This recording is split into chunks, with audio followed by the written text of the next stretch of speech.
President Trump and former Democratic Congressman Beto O'Rourke face off at the border, holding dueling rallies last night in El Paso, Texas. Senior White House correspondent Cecilia Vega is there at the wall with more. Good morning, Cecilia.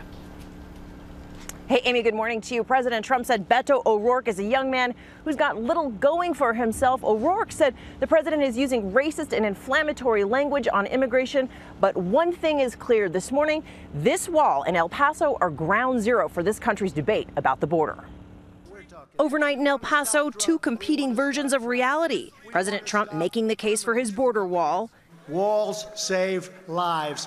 Walls save tremendous numbers of lives.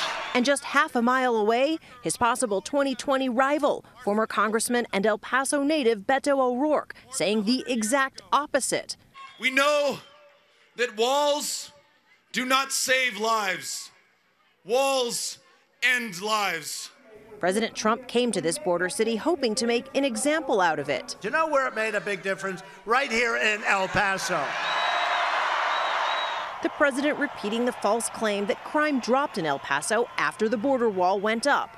I spoke to people that have been here a long time. They said when that wall went up, it's a whole different ball game. Is that a correct statement? Whole different ball game. Went way, way down.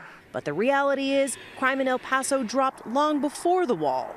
The claim enraging many, from O'Rourke. El Paso has been the safest city in the United States of America, not in spite of the fact that we're a city of immigrants, but because we are a city of immigrants. To El Paso's Republican mayor. What is the message from El Paso to President Trump?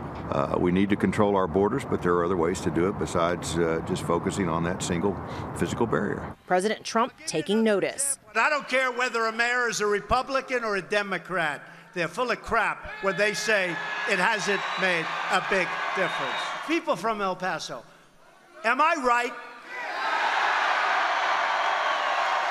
But it wasn't all about the wall. The president praised another security tool. By the way, there is nothing better than a good old-fashioned German Shepherd. It's hard to believe. The riff then taking a bizarre turn. You do love your dogs, don't you? I wouldn't mind having one, honestly, but I don't have any time. I don't have time. How would I look walking a dog on the White House lawn? Would that be... right? Sort of not for, I don't know, it doesn't, I don't feel good. Feels a little phony to me. Obama had a dog, you're right. Yeah, the supporters there thought that was a pretty funny one. At that rally overnight, you could probably see him in the shot. The president was surrounded by these huge signs that said, "Finish the wall," right on both sides of him. That's a twist on his famous chant, "Build the wall." But here's the reality. This month, right here in Texas, there will begin some new construction on a new concrete wall, a 6 to 14 mile stretch. But Amy, most of the wall is just like what you see here. Already existing fencing and structures. There hasn't been any new construction on a new wall, guys, since the president took office, despite his claims. All right, Cecilia Vega, thank you very much.